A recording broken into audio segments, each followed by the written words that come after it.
Bonsoir à tous, ravi de vous retrouver en ce samedi 24 août. Toute l'actualité près de chez vous, reportages, interviews, portraits et votre météo à venir. C'est devenu un salon incontournable en principauté, un salon d'art contemporain international accessible au plus grand nombre.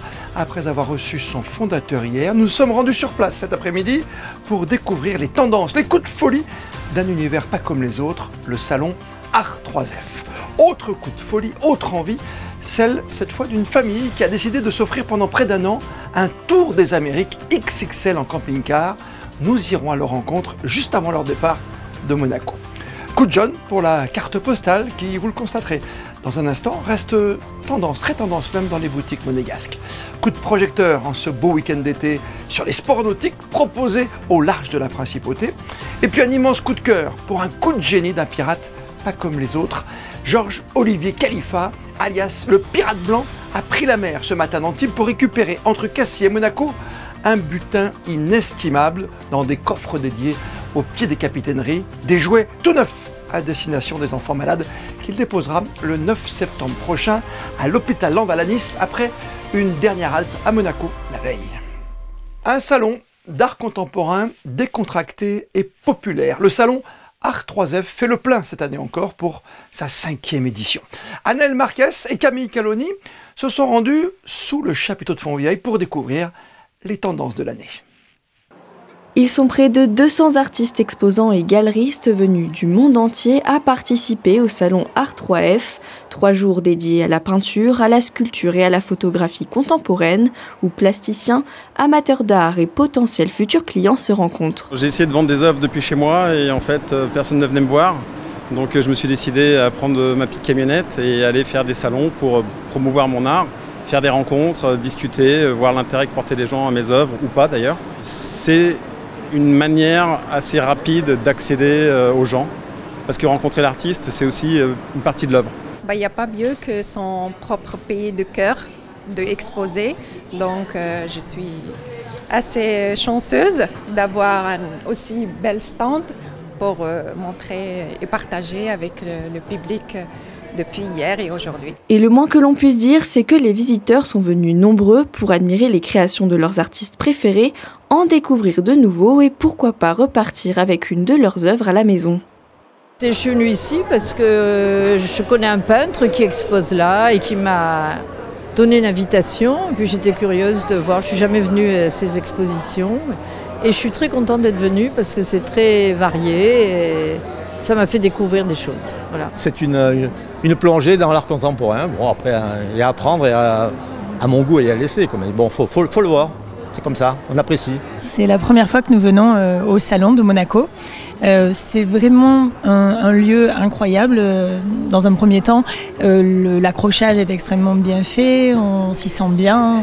L'espace est très spacieux et les artistes sont d'une proximité très agréable. Au total, près de 3000 œuvres sont exposées, colorées, plus sombres, en bois, en bronze, peinture, portrait ou encore collage. Bref, il y en a pour tous les styles et pour tous les goûts. Serge Beninca, fondateur du salon, nous révèle son coup de cœur de l'année. Alors, mon œuvre coup de cœur sur ce salon, alors c'est pas forcément une découverte. C'est le stand de Fabrice Dalseco. Nous sommes passés devant juste avant. C'est un sculpteur donc, qui travaille le bronze. Mais c'est quelqu'un que je connais déjà. Mais voilà, par rapport à la qualité de son stand et nouvelles pièces qu'il a amenées.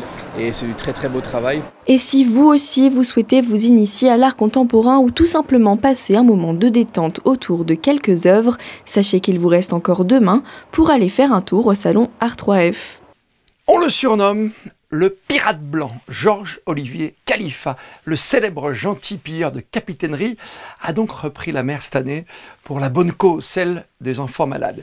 Il accostera de port en port, de Cassis à Monaco, et après sa chasse au trésor maritime, il déposera tout son butin, fait de jouets tout neuf à l'hôpital Lamballe le 9 septembre prochain. Ce pirate au grand cœur nous conte sa 5e odyssée au départ ce samedi du port d'Antibes. Entretien signé Julia Vial. Bonsoir Georges-Olivier Khalifa. Bonsoir, bonsoir. Merci à vous de nous donner la parole et de nous accueillir. C'était justement le grand départ pour vous aujourd'hui. Vous avez embarqué à bord de votre voilier, le SCAF, jusqu'au 9 septembre. Expliquez-nous le parcours qui vous attend désormais. Alors, juste la petite chose, c'est que pour la petite précision, cette année, c'est un tout nouveau bateau et qui est un bateau un petit peu plus grand, donc qui nous permet d'embarquer plus de jouets. Et il s'appelle ICA cette année et il va nous suivre encore quelques années avec grand plaisir. Pour répondre à votre question, nous avons effectivement, alors, nous venons pas d'embarquer, nous avons embarqué déjà il y a quelques jours pour préparer le bateau. Et puis, nous serons sur Cassis jeudi. Et puis ensuite, de port en port, nous allons revenir jusqu'à Monaco pour enfin finaliser sur Nice le dépôt des jouets. Rappelez-nous le but précis de cette opération caritative. L'objectif, c'est de nous inscrire en complément de ce qui existe déjà, c'est-à-dire des périodes festives telles que Noël. Et nous allons œuvrer à collecter des jouets pour les donner au personnel soignant qui, tout au long de l'année, au quotidien, en fonction des besoins des enfants, va pouvoir ainsi leur offrir ces jouets pour leur redonner un petit peu de joie durant leur période d'hospitalisation. Pour juste le complément, cette opération Les Voiles Blanches a pour objectif premier de créer tout un petit monde de rêves et d'aventures pour ces enfants. C'est pourquoi nous le faisons de cette façon-là, c'est-à-dire que nous avons une vingtaine de ports partenaires. Au début de l'été, nous déposons des coffres de pirates dans ces ports partenaires. Et ensuite, ça y est, nous partons en bateau, à l'aventure, pour pouvoir collecter le contenu de ces coffres, le tout sous forme de petites vidéos quotidiennes que les enfants vont pouvoir voir, visionner, et ainsi, on essaye de les embarquer virtuellement avec nous à bord du voilier et de leur faire vivre de véritables aventures. Vous l'avez dit, vous allez donc récupérer dans plusieurs communes des coffres remplis de jouets, dont 2 qui ont été placés à Monaco, dans le hall de la mairie et au marché de la Condamine. La principauté est toujours aussi engagée dans cette opération Les Voiles Blanches à vos côtés. Alors, c'est un engagement qui est croissant depuis le début. Dès la première année, tout Monaco a adhéré. Et c'est vrai que l'engagement, il est croissant d'année en année. Je soulignerai aussi qu'il y a le Yacht Club qui accueille un coffre et qui nous accueille aussi chaque année, les 2 ports de Monaco. Donc, effectivement, Monaco se mobilise énormément. Et puis, nous avons aussi, pour compléter toujours, puisque nous avons cette année un engagement un peu plus fort de la part du groupe Michel Pastor, qui était déjà présent à nos côtés depuis l'origine, mais qui cette année a souhaité devenir le partenaire principal de l'opération et qui lui aussi dispose d'un coffre en ses bureaux et un coffre qui généralement est bien plein. Ceux qui veulent participer peuvent déposer un jouet dans ces coffres avant le 9 septembre, je crois. Mais il faut répondre tout de même à plusieurs critères pour respecter notamment le protocole d'hygiène par rapport aux enfants hospitalisés, justement. Expliquez-nous. Exactement. Alors, la seule contrainte que l'on a de la part des établissements hospitaliers, c'est effectivement que ce soit des jouets neufs pour des raisons, comme vous le soulignez, bien évidemment, d'hygiène. Après, c'est vrai que nous, en tant qu'organisation, l'idée n'étant pas d'offrir des jouets magnifiques, mais d'offrir une parenthèse d'aventure aux enfants, c'est vrai que par principe, on limite à une certaine somme qui est une valeur unitaire de 50 € par jouet, puisque encore une fois, l'idée n'est pas d'offrir des jouets absolument extraordinaires, c'est surtout de pouvoir partager avec ses enfants. Chaque année a son lot de nouveautés et de surprises. On l'a vu, vous avez cette année embarqué notamment sur un tout nouveau bateau. Qu'est-ce qui vous attend d'autre peut-être pour cette nouvelle édition ? Alors, je ne peux pas livrer trop de secrets, mais il semblerait qu'il y ait des trésors cachés sur des îles, des trésors cachés sous l'eau. On va partir à la découverte de tout ça. Et encore une fois, voilà, on va embarquer les enfants virtuellement avec nous et on va essayer de partir à la recherche et de retrouver tous ces coffres et tous ces butins qui sont cachés sous l'eau, à terre, dans les cailloux, sur les îles, avec les enfants pour leur faire briller les yeux comme jamais. C'est vrai que vous l'avez dit, on observe d'année en année un engouement de plus en plus grand qui se crée autour de cette belle manifestation. Qu'est-ce que ça vous évoque personnellement, vous qui avez impulsé les voiles blanches à la suite de la maladie de votre petite fille ? Bien, c'est forcément une joie énorme parce que, en fait, pour tout vous dire, c'est vrai que chaque année, quand on arrive à la fin des voiles blanches, parce que c'est quand même toute une organisation, c'est quand même beaucoup de travail, on a des contraintes, il y a une énorme fatigue. Et au moment où on arrive et on donne tous ces jouets, les yeux d'un seul coup des enfants qui pétillent, ça efface tout et ça efface toute cette fatigue, ça efface tous ces efforts. C'est juste un moment magique de voir effectivement ces yeux qui brillent tout simplement, oui, bien sûr. Merci beaucoup à vous, Georges-Olivier Khalifa, et surtout, bonne route à bord de votre tout nouveau bateau. Merci à vous. À très vite.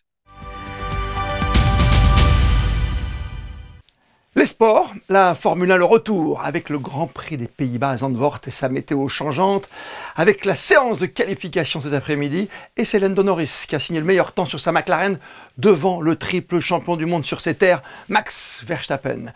Notre Charles Leclerc national termine 6e, il partira donc de la 3e ligne, départ du Grand Prix ce dimanche à 15h.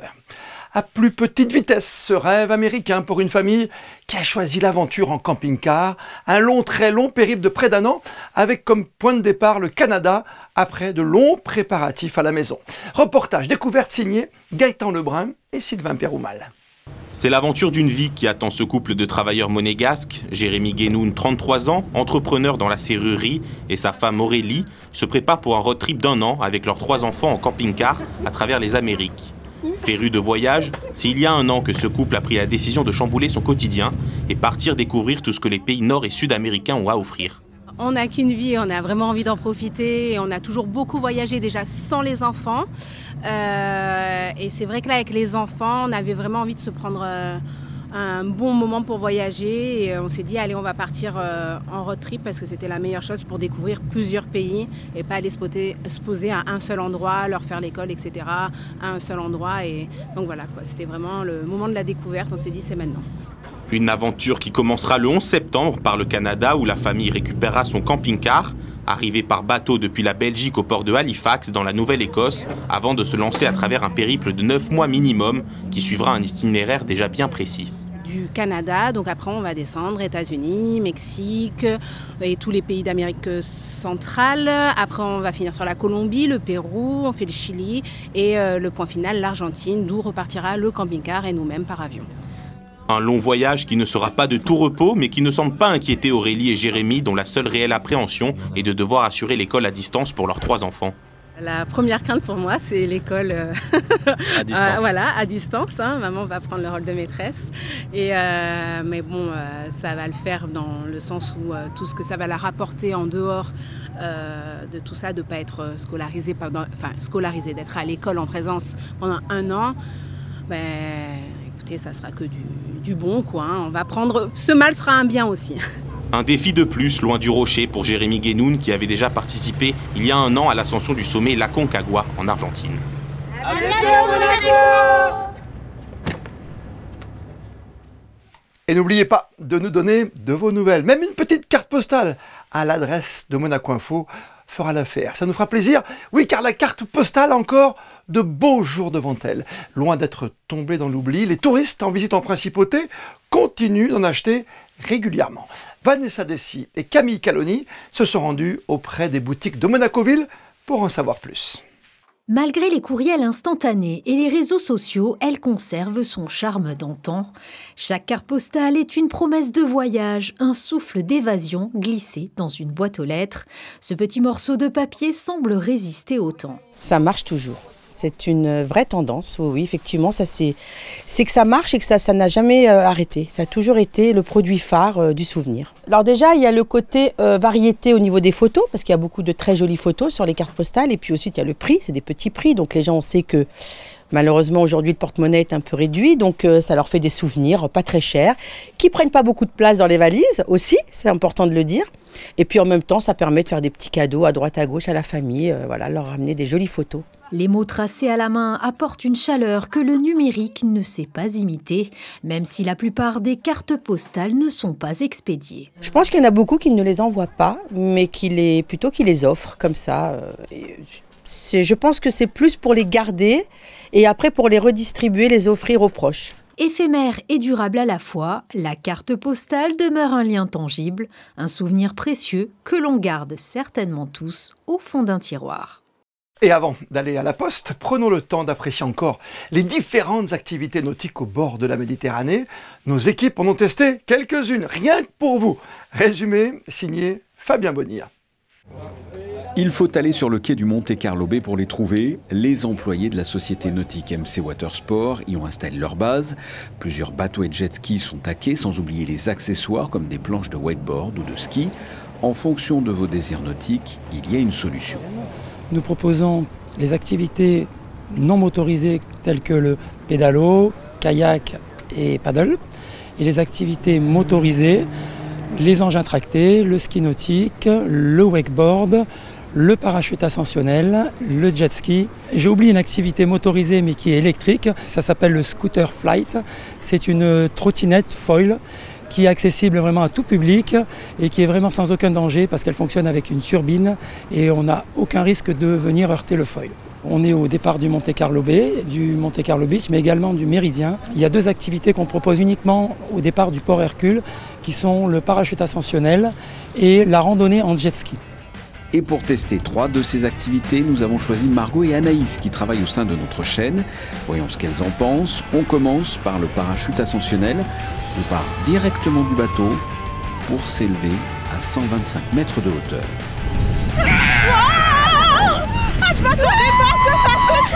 Ça secoue parfois, mais l'essentiel est de profiter du paysage.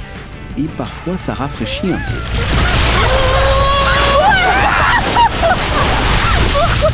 Je suis sûre que c'est eux qui ont demandé.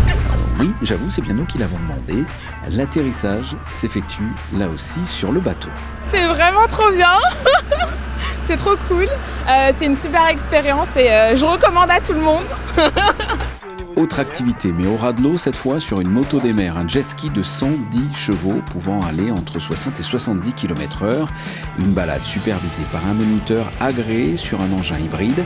Un bateau de jet ski qui reste toujours à proximité. Le jet ski, c'est un peu plus d'adrénaline parce que déjà on est aux commandes, donc on peut se guider soi-même et aller où on veut, donc c'est super cool.